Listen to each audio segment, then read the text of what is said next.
Welcome back. Today we will cover your first wash on the second day after your hair transplant.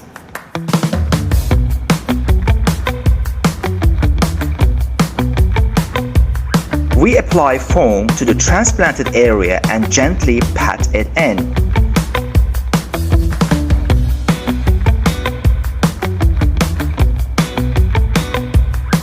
We wait for 15 minutes.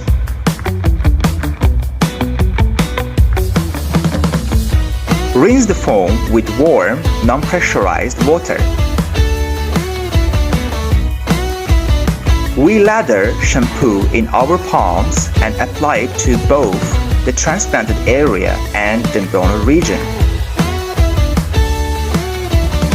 Using disposable tissues, we gently pat the transplanted and donor areas to dry them. This process should be repeated every day for a week.